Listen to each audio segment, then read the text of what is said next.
Hello नमस्कार और एक बार फिर से स्वागत है आपका आपके अपने YouTube channel the Balaji classes में।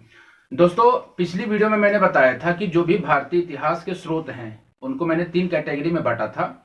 साहित्यिक स्रोत, पुरातात्विक स्रोत और विदेशी यात्रियों के विवरण। विदेशी यात्रियों के विवरण के अंतर्गत जो भी विदेशी यात्री आए थे उन्होंने कौन कौन से ग्रंथ लिखे, कौन कौन सी पुस्तकें लिखी, उसके हिसाब से जो भी स्रोत हमें जिनसे भी जानकारी मिलती है उन्हें हम विदेशी यात्रियों के स्रोत बोल सकते हैं। पिछली वीडियो में मैंने बताया था कि साहित्यिक स्रोत क्या होता है। उसके अंतर्गत हमने देखा था कि साहित्यिक स्रोत के अंतर्गत यहां पर देख लेते हैं। मैंने पिछली वीडियो में क्या बताया था, मैंने सबसे पहले क्या बताया था कि जो है साहित्यिक स्रोत क्या होते हैं। तो साहित्यिक स्रोत के अंतर्गत साहित्यिक स्रोत, इसके अंतर्गत हमने क्या देखा था, इसके अंतर्गत आपके आते हैं वेद, उपनिषद, आरण्यक, महाभारत, रामायण और इसके अलावा पुराण भी। ये सभी साहित्यिक स्रोत के अंतर्गत आते हैं। इनसे हमें साहित्यिक स्रोत के अंतर्गत जो भी जानकारियां मिलती हैं वो इनके माध्यम से मिलती है।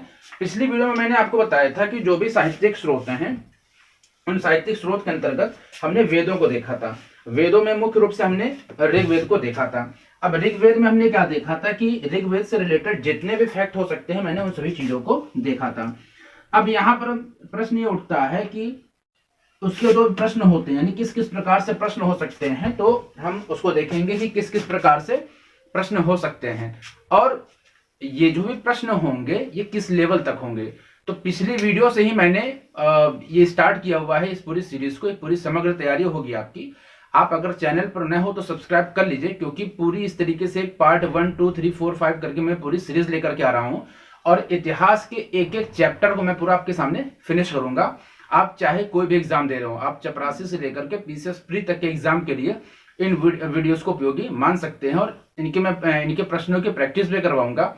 और आप यहाँ पर देखेंगे कि ये जो भी आपके जितने चैप्टर्स हैं बिल्कुल डिटेल में पढ़ाएंगे। आपके किसी भी एग्जाम के लिए मोस्ट इंपॉर्टेंट है आपका ये एग्जाम एसएससी के लिए। इसके अलावा आपके ये जो मैंने बताया आपको पीसीएस प्री के लिए, पीसीएस का प्री। इसके अलावा रेलवे का अगर आप एग्जाम दे रहे हैं तो रेलवे को एनटीपीसी हो सकता है या ग्रुप डी हो सकता है। एनटीपीसी के अलावा आपका ये ग्रुप डी का भी एग्जाम हो सकता है। या हिस्ट्री से अगर आप पीजीटी हैं या टीजीटी हैं, कोई भी एग्जाम देने जा रहे तो ये इन सभी एग्जाम्स के लिए। इसके अलावा जितने भी वनडे एग्जाम्स हैं जहां पर इतिहास पूछी जाती है उन सभी एग्जाम्स के लिए ये मोस्ट इंपॉर्टेंट है, समान रूप से महत्वपूर्ण। तो चलिए हम लोग टॉपिक पे आते हैं। हम क्या बात कर रहे थे, तो हम लोग बात कर रहे थे कि साहित्यिक स्रोत के अंतर्गत हमने वेदों को देखा था। तो अब आप जानते हैं कि वेद में मैंने आपको बताया कि ऋग्वेद के बारे में मैंने मोस्टली जो ज्यादातर बातें उसमें बता दी थी। तो हम थोड़ा सा एक क्विक रिवाइज के तौर पर देख लेते क्या क्या हमने वेदों में पढ़ाया था, यानी वेद के बारे में क्या पढ़ाया था। और पिछली वीडियो अगर आपने नहीं देखी है तो इस वीडियो के डिस्क्रिप्शन बॉक्स में मैं उसका लिंक दे दूंगा, आप वहां से जाकर के पिछली वीडियो को देख सकते हैं। पूरी डिटेल में बताया था। यहाँ पर मैंने आपको बताया कि मैंने वेद बताया था। वेद मैंने मुख्य रूप से क्या बताया था, सबसे पहले देखते हैं कि वेद क्या है। तो वेद क्या होते हैं इसको भी हम देख लेते हैं। मैंने बताया था कि वेद क्या होते हैं, इससे जो जानकारी मिलती है किस चीज की, जो ऐतिहासिक जानकारी, प्राचीन इतिहास है उसकी जानकारी का सबसे अच्छा स्रोत होता है। और ये वेद ही है, इसके अर्थ के रूप में अगर देखेंगे तो अच्छी बातें जानने योग्य जो स्रोत है इसको भी बोल सकते हैं वेद। वेद का मतलब जानना, किसी अच्छी बातों के बारे में जानना। इसके अलावा वेद का मैंने बताया था इसका जो संकलन किया था वो किया था कृष्णाद्वैपायन वेदव्यास। कृष्णाद्वैपायन वेदव्यास ने इसका संकलन किया था। अच्छा, अब ये बात हो गई, इसका संकलन किया था कृष्णाद्वैपायन ने। तो एक प्रश्न यहां पर यह उठता है कि अगर इसका संकलन कृष्णाद्वैपायन वेदव्यास ने किया था तो इसकी रचना किसने की थी, क्योंकि संकलन और रचना में डिफरेंस होता है, आप जानते होंगे। तो यहां पर संकलन करता कृष्णाद्वैपायन वेदव्यास है, लेकिन इसकी रचना किसने की थी। तो इसकी रचना के विषय में कहा गया था कि जो स्वामी दयानंद सरस्वती हैं इन्होंने क्या कहा था, इन्होंने कहा था कि जो वेद होते हैं वो अपौरुषेय हैं। क्या है? अपौरुषेय। अब अपौरुषेय का अर्थ क्या होता है इसको समझ लेते हैं। अपौरुषेय, अपौरुषेय का अर्थ हो गया कि जो पुरुष के द्वारा ना बनाया गया हो। अगर ये पुरुष के द्वारा नहीं बनाया गया है तो ये किसके द्वारा बनाया गया है, इसकी जानकारी हमें कैसे हुई।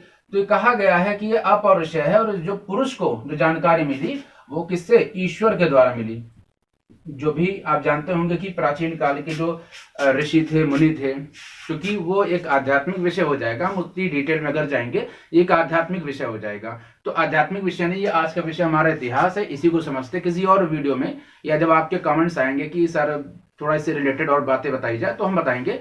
तो यहाँ पर हम देख रहे हैं मुख्य रूप से कि ईश्वर का जो ज्ञान है, क्योंकि प्राचीन समय में ऋषि मुनि ही ईश्वर के इतने ये अच्छे होते थे, बिल्कुल सत्य होते, तो ईश्वरी ज्ञान इनको मिल जाता था, ईश्वर के दर्शन, इन्हें दर्शन मिलते थे।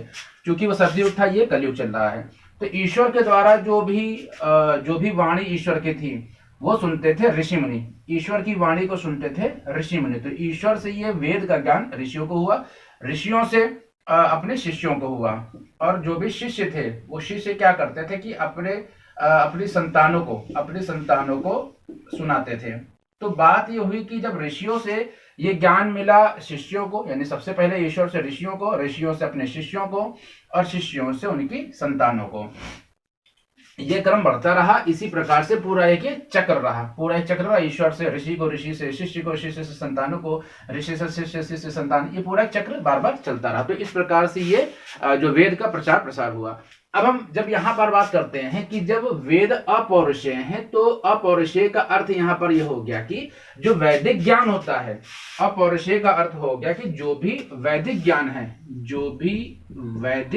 है, इसको आप समझिए, क्योंकि ये सारे टर्म्स हैं और ये टर्म्स के आधार पर ही आपकी समझ बनेगी, तभी आपको सारा चैप्टर समझ में आएगा। तो वैदिक ज्ञान का अर्थ क्या हो गया? यहाँ पर वैदिक ज्ञान का अर्थ हो गया श्रुति ज्ञान। अब यहाँ पर आई थिंक आपको बात समझ में आएगी। श्रुति का मतलब होता है सुनना, यानी ये जो ज्ञान हुआ, मैंने आपको बताया कि ज्ञान सुनने के, यानी जो वैदिक ज्ञान है वो श्रुति का अर्थ होता है सुनना। और कैसे सुना? ईश्वर के माध्यम से सुन के एक दूसरे से सब कोई चीजें, बातें समझ में आई। तो आई होप आपको ये बात समझ में आएगी कि श्रुति का अर्थ होता है सुनना, और ईश्वर की वाणी के माध्यम से ऋषि ने अपने शिष्यों को, और शिष्यों ने अपने संतानों को, इस प्रकार से जो चक्र है वो चलता रहा। तो ये हो गया श्रुति ज्ञान, वैदिक ज्ञान श्रुति ज्ञान कहलाता है। इसके अलावा भी और कुछ टर्म्स हैं, उसको हम देख लेते हैं। इसको पहले रफ करते हैं, इसके बाद और डिटेल में बात करना शुरू करते हैं। तो अभी तक मैंने बताया पिछले वीडियो में कि जो भारतीय इतिहास है इसके स्रोत कितने प्रकार के? तो 3 प्रकार के स्रोत। पहला स्रोत साहित्यिक, दूसरा पुरातात्विक, तीसरा विदेशी जो नागरिक थे उनका जो विवरण है उसके आधार पर जिस स्रोत की जानकारी होती है उसे हम बोलते हैं विदेशी यात्रियों के विवरण। जो भी ग्रंथ वगैरह विदेशी यात्रियों ने लिखे थे, जैसे आपका हेनसांग है या फायान है, ये भारत में आए थे, हेरोडोटस हैं, ये अलग अलग जो है अलग अलग समय पर आए थे। अब यहाँ पर हमने मुख्य रूप से समझा कि वेद क्या होते हैं। तो वेद से जो ज्ञान मिलता है उसे हम बोलते हैं वैदिक ज्ञान। और वेद के अंतर्गत मैंने आपको बताया था कि वेद कितने प्रकार के होते हैं। मैंने बताया था आपको कि वेद होते हैं 4 प्रकार के। ये जानकारी मुख्य रूप से सबको जानकारी भी होगी कि वेद जो है वो 4 प्रकार के होते हैं। कौन कौन से होते हैं? एक मैंने आपको बताया था ऋग्वेद, इसके विषय में ज्यादातर हमने बातें कर ली थी। इसके बाद होता है सामवेद, इसके अलावा यजुर्वेद, और यजुर्वेद के अलावा एक और है जिसको बोलते हैं अथर्ववेद। अब यहाँ पर हमने ये बातें कर रही कि ऋग्वेद, सामवेद, यजुर्वेद, ये 4 प्रकार के वेद हैं। इसके अलावा हमने देखा यहाँ पर कि जो वेद हैं, इन वेदों का नामकरण कैसे हुआ। तो सबसे पहले हम देखेंगे कि इन जो वेद हैं इनका नामकरण कैसे हुआ, या इनका जब नामकरण हुआ तो इनके उपवेद कौन कौन से हैं, यानी इन वेदों का नाम कैसे पड़ा। इनके अपने उपवेद हैं, भाग का जैसे उपभाग होता है या टाइटल का सब टाइटल होता है, भाग का उपभाग होता है, उसी प्रकार से वेदों के उपवेद हैं जिसकी जानकारी एक सार रूप में मिलती है, डिटेल में नहीं, कुछ कम होकर के मिलती है, उपवेद उनको बोलते हैं। तो नाम उनका देखेंगे, उनके उपवेद देखेंगे। अच्छा, इन उपवेदों के अलावा इन ग्रंथों के इनके जो पुरोहित हैं, जो जानकार होते हैं मुख्य रूप से अपने अपने ग्रंथ के या अपने अपने वेदों के, उनको हम देखेंगे। इसके अलावा पुरोहित के अलावा हम क्या देखेंगे? एक सेकेंड, पुरोहित के अलावा हम देखेंगे क्या, यहाँ पर देखते हैं हम इनके पुरोहित कौन कौन से थे, और पुरोहित के अलावा हम देखेंगे इनके कौन कौन से ब्राह्मण ग्रंथ थे। इनके ब्राह्मण ग्रंथों को हम देखेंगे। तो यहाँ सबसे पहले हम बात करते हैं कि इनका नाम कैसे पड़ा। तो यहाँ पर जो अर्थ निकल रहा है ऋचा, ऋचा का अर्थ हो गया मंत्र, ऋचा का क्या अर्थ हो गया, ऋचा का अर्थ हो गया मंत्र, यानी ऋग्वेद में मंत्रों की प्रधानता थी, इसी कारण इसका नाम ऋचा पड़ा। आई होप आपको बात समझ आई होगी। अब यहाँ पर ये जो साम है, यहाँ पर ये जो साम आपको दिखाई पड़ रहा है, इसका अर्थ होता है संगीत। साम का अर्थ होता है संगीत, और संगीत को क्या करा जाता है, गीत के माध्यम से गाया जाता है, गाया जाता है। तो उद्गाता जो इसके जो यहाँ पर हम समझते हैं संगीत, यानी साम का अर्थ होता है संगीत, तो इसी वजह से इसका नाम पड़ा सामवेद। और इसके जो अभी हम देखेंगे इसके पुरोहित क्या हैं, इनके पुरोहित जो होते हैं वो होते हैं उद्गाता, वो बाद में करते हैं। इसके बाद हमने देखा कि यजुर्वेद, या से यजुर्वेद और या से यज्ञों की प्रधानता थी, यहाँ पर यज्ञों की प्रधानता थी, इसी कारण यहाँ पर इसका नाम यजुर्वेद पड़ा। अथर्ववेद का क्या हुआ कि जो अथर्वा ऋषि थे, अथर्वा ऋषि ने इसका संकलन किया था, इसी वजह से अथर्ववेद इसका नाम पड़ा था। इसके अलावा हमने क्या देखा था कि इसके उपवेद थे, इसका जो उपवेद था किसका, ऋग्वेद का, तो वो था आयुर्वेद। ऋग्वेद के उपवेद का नाम आयुर्वेद, सामवेद के जो उपवेद था उसका नाम था गंधर्व वेद, गंधर्व वेद। इसके अलावा जो यजुर्वेद थे, यजुर्वेद के जो उपवेद है उसका नाम है धनुर्वेद, और जो अथर्ववेद है इसके उपवेद का नाम है शिल्प वेद। एक बात आपको बता दूं यहाँ पर कि एग्जाम में पूछा जा सकता है कि इतिहास वेद किसका उपवेद है, इतिहास जो वेद है वो किसका उपवेद है। तो यहाँ पर आपको मैं बता दूं, शिल्प वेद बोलिए और चाहे इतिहास वेद बोलिए, इन दोनों का अर्थ समान है। इतिहास वेद बोलते हैं शिल्प वेद के उपवेद को। तो एग्जाम में अगर ये पूछा जा सकता है इतिहास वेद, तो आप समझिएगा कि अथर्ववेद का ही उपवेद है। इसके अलावा जो इनके पुरोहित होते हैं, तो ऋग्वेद का जो पुरोहित होता है उसको हम देख लेंगे। मैंने बताया था, पूरी डिटेल बताया था पिछली वीडियो में, डिस्क्रिप्शन बॉक्स में लिंक है, आप वहां से जाकर के देखिएगा। तो मैंने आपको बताया कि जो ऋग्वेद है इसके जो पुरोहित होते हैं वो होते हैं होत्र, इनको बोलते हैं होत्र, होत्र बोलते हैं। और जो सामवेद है इनके जो पुरोहित होते हैं उन्हें बोलते हैं उद्गाता। क्या बोलते हैं, उद्गाता, उद्गाता, क्योंकि गाया जाता है, साम का अर्थ संगीत होता है, इनका जो है पुरोहित उनको बोलते हैं उद्गाता। ये अपने अपने जो वेद हैं उनके मास्टर होते हैं। यजुर्वेद के जो पुरोहित होते हैं इनको बोलते हैं, चूंकि यज्ञ में अर्घ दी जाती है इसी वजह से इनको बोलते हैं अधर्व्यू, अधर्व्यू, अधर्व्यू। इसके अलावा जो अथर्ववेद है, तो अथर्ववेद के जो पुरोहित होते हैं उनको बोलते हैं ब्राह्मण। अब यहाँ पर आप ये जो ब्राह्मण है, ये जो ब्राह्मण और ये जो ब्राह्मण ग्रंथ हैं, इनमें दोनों में डिफरेंस है। ये ब्राह्मण ग्रंथ हैं। ब्राह्मण ग्रंथ क्या होते हैं, ब्राह्मण ग्रंथ के बारे में मैंने आपको बताया था कि जो वेदों की सरल व्याख्या करते हैं, जो वेदों की सरल व्याख्या करते हैं वो ग्रंथ ब्राह्मण ग्रंथ कहलाते हैं। और जो ये ब्राह्मण है ये उपवेद है किसका, अथर्ववेद का। सॉरी, ये जो ब्राह्मण है ये पुरोहित है अथर्ववेद का, उपवेद है अथर्ववेद का शिल्प वेद या इतिहास वेद।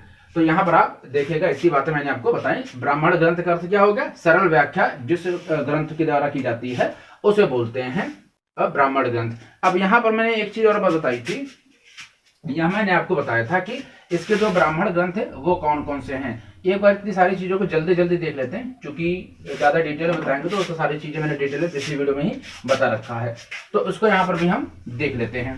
अगर जो भी ऋग्वेद था उसके जो ऋग्वेद के जो ब्राह्मण ग्रंथ थे वो थे आपके ऐतरेय और कौशिकी, ऐतरेय और कौशिकी।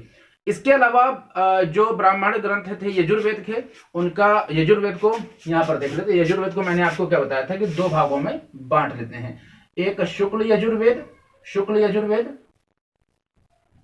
और एक कृष्ण यजुर्वेद, एक कृष्ण यजुर्वेद। यहां पर हम बात करते हैं ब्राह्मण ग्रंथों के। तो ब्राह्मण ग्रंथ मैंने आपको बताया कि जो ऋग्वेद इसके ब्राह्मण ग्रंथ हैं ऐतरेय, इसके ब्राह्मण ग्रंथ हैं ऐतरेय और कौशिकी, ऐतरेय और कौशिकी, इसको शंखायन भी बोलते हैं, कौशिकी। इसके अलावा जो सामवेद है इसके हैं पंचविश, पंचविश, षटविश और जैमिनीय। इसके अलावा जो यजुर्वेद हैं, यजुर्वेद को मैंने आपको बताया था कि शुक्ल यजुर्वेद और कृष्ण यजुर्वेद में इसको बांट दिया जाता है। और ये जो शुक्ल यजुर्वेद है, इस शुक्ल यजुर्वेद के हैं शतपथ और यहाँ पर तैतरेय। कृष्ण यजुर्वेद के हो जाएंगे तैतरेय। ये आपको बात समझ आई होगी।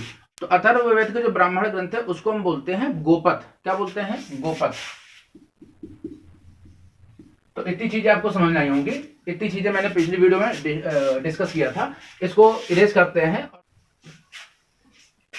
इसके अलावा मैंने आपको बताया था कि 10 मंडल होते हैं इसके, ऋग्वेद के 10 मंडल होते हैं, 10 मंडल होते हैं। और इसको याद करने की ट्रिक मैंने आपको बताई थी कि वेद का जानने से, वेद का ज्ञान होने से ग्रह विवाद का अभाव हो जाता है। ये पूरा, तो यहां पर मुख्य रूप से हम देखेंगे ग्रह विवाद का अभाव। बाकी जो चीजें मैंने बताई हैं उसको सिर्फ ट्रिक बनाने के माध्यम से बताई है। ग्रह का मतलब हो गया कि ग्रहत समद, वि का मतलब हो गया विश्वामित्र, वाद का मतलब हो गया वामदेव। इसका को ट्रिक के लिए बताया था। और अ का मतलब हो गया अत्रि, भा से हो गया भारद्वाज और वा से हो गया गुरु वशिष्ठ। तो ये क्या है? यहां दूसरा, तीसरा, चौथा, पांचवा, छठा और सात, ये 7 मंडल बताए हैं। पहला मंडल में किसी एक ऋषि के द्वारा उसकी रचना नहीं की गई थी, ऋषि समूह के द्वारा की गई थी। और ये जो मुख्य रूप से 7, 2, 3, 4, 5, 6, 7 ये मुख्य रूप से इंपॉर्टेंट, इसलिए मैंने इतना बताया था। इसके अलावा हमने देखा था कि पहले मंडल में मंत्रों की प्रधानता है, और सर्वाधिक मंत्र इस पहले मंडल में है। तीसरे मंडल मैंने आपको बताया था कि तीसरे मंडल में ही विश्व प्रसिद्ध जो गायत्री मंत्र है, जिसकी रचना, तीसरे मंडल की रचना किसने की थी? विश्वामित्र ने की थी। और इन्हीं के द्वारा गायत्री मंत्र की रचना की गई थी। और इस गायत्री मंत्र के अलावा एक मंत्र और, जो कि महामृत्युंजय मंत्र, जिसको बोलते हैं महामृत्युंजय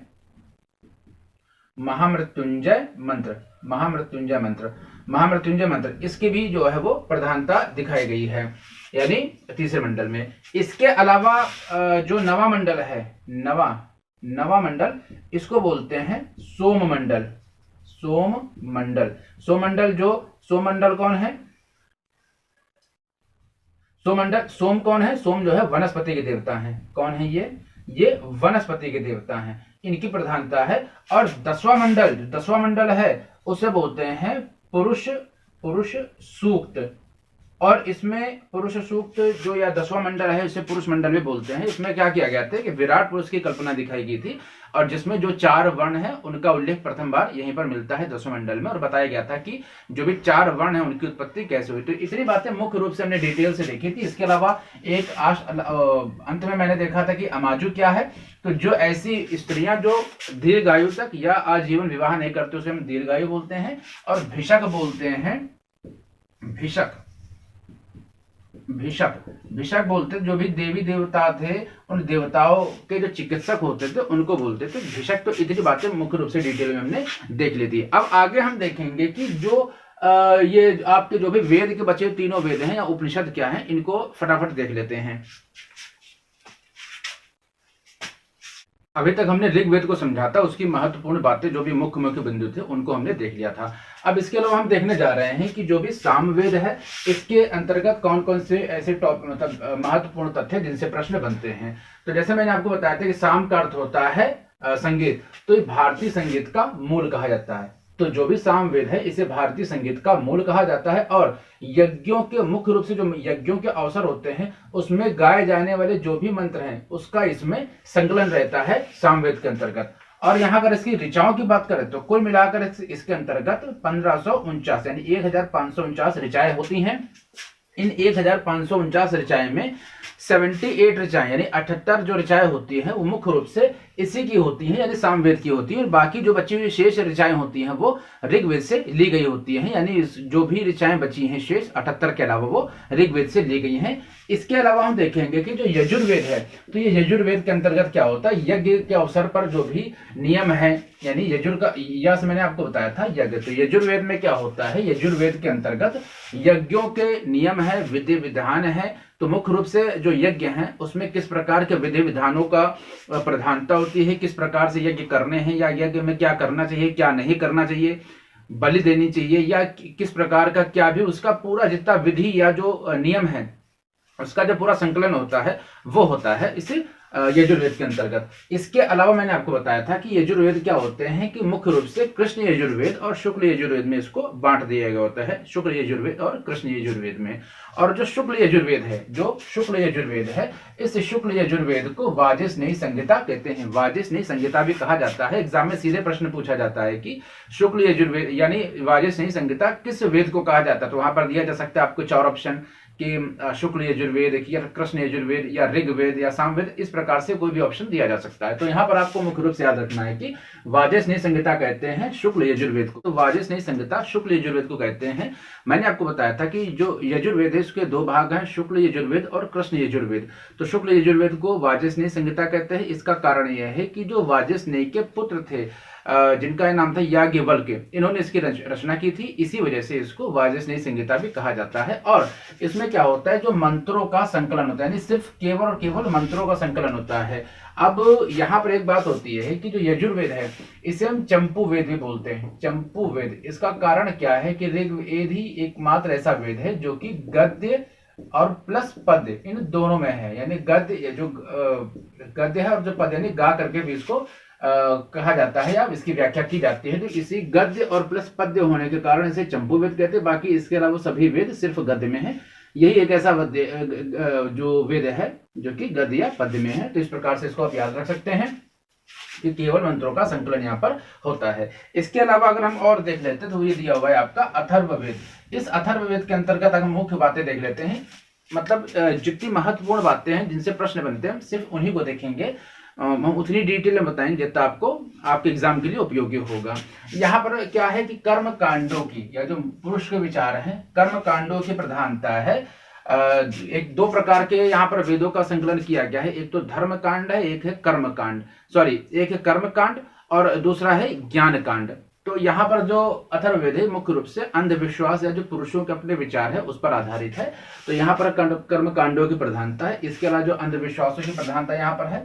इसके अलावा हम देखेंगे इसके मंडल मैंने आपको बताए थे क्या, मंडल का मतलब अध्याय लेसन। तो 20 मंडल हैं इस अथर्ववेद में, 20 मंडल हैं और 731 ऋचाएं यानी 731 ऋचाएं हैं। और इसके अलावा 5987 5978 मंत्र हैं। और इसमें मुख्य रूप से एक बात रखेंगे कि जो परीक्षित थे इन्हें कुरुओं का राजा कहा गया है। परीक्षित को कुरुओं का राजा कहा गया है।